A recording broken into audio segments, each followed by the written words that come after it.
Chào mừng các bạn đã quay trở lại với kênh Dojin. Các bạn thân mến, My Brother Why là một bộ phim năm 2005 của Peru do Ricardo de Montoya làm đạo diễn, dựa trên tiểu thuyết cùng tên của nhà văn, nhà báo và người dẫn chương trình truyền hình người Peru James Bailey, với sự tham gia của các diễn viên Barbara Mori, Manolo Cardona, Christian Meyer và Angelia Andragon. Bộ phim kể về câu chuyện tình yêu vụng trộm giữa một cô gái trẻ đẹp với em trai của chồng mình. Zoe là một phụ nữ xinh đẹp đã kết hôn với Ignacio được gần một thập kỷ. Mặc dù Zoe vẫn yêu chồng mình, nhưng cô ấy cảm thấy tia lửa đã tắt trong mối quan hệ của họ, và cô ấy trở nên bồn chồn và lo lắng. Với hy vọng tìm thấy sự phấn khích mà cô ấy thèm muốn trong trái cấm, Zoe rơi vào mối quan hệ tình cảm với Gonzalo, người em trai thô lỗ nhưng đẹp trai của Ignacio. Trong cuộc gặp gỡ của họ, cô ấy phàn nàn với Gonzalo rằng Ignacio dường như không quan tâm đến tình dục, vì anh ấy chỉ làm tình với cô ấy vào thứ Bảy và thường xuyên từ chối lời đề nghị của cô ấy. Đáp lại những suy nghĩ tiêu cực của cô về Ignacio, Gonzalo bình luận rằng anh ta nghi ngờ Ignacio là người đồng tính. Mối tình say đắm của Zoe và Gonzalo khiến cả hai thỏa mãn, nhưng cặp đôi ngoại tình phải đối mặt với sự phản bội sắc bén khi Ignacio phát hiện ra họ đã ngủ với nhau. Ignacio tuyên bố rằng Gonzalo là một kẻ vô tích sự và là một kẻ lăng nhăng vì anh ta không làm việc và chỉ nhận tiền tru cấp hàng tháng của mình. Ignacio còn cho rằng bức tranh của Gonzalo là lãng phí thời gian. Câu chuyện càng trở nên phức tạp khi Zoe mang thai đứa con của Gonzalo mà anh ta kiên quyết phủ nhận là của mình và yêu cầu Zoe phá thai. Zoe để lại cho Ignacio một lá thư và rời khỏi nhà của họ.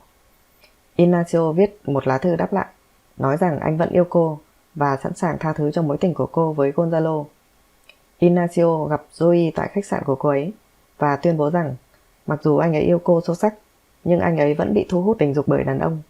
Zoe đồng ý ở lại kết hôn với Ignacio và anh đồng ý tự mình nuôi nấng đứa bé, với điều kiện Zoe cho phép anh có tình nhân nam theo ý của mình.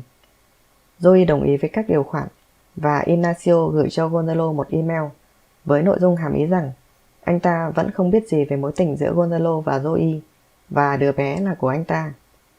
Bộ phim kết thúc với cảnh Ignacio và mẹ của Gonzalo nói với Ignacio rằng đứa bé trông rất giống anh ấy đến mức nào. Đây là một bộ phim được quay rất đẹp, diễn viên, khung cảnh, đạo diễn, mọi thứ thực sự tuyệt vời.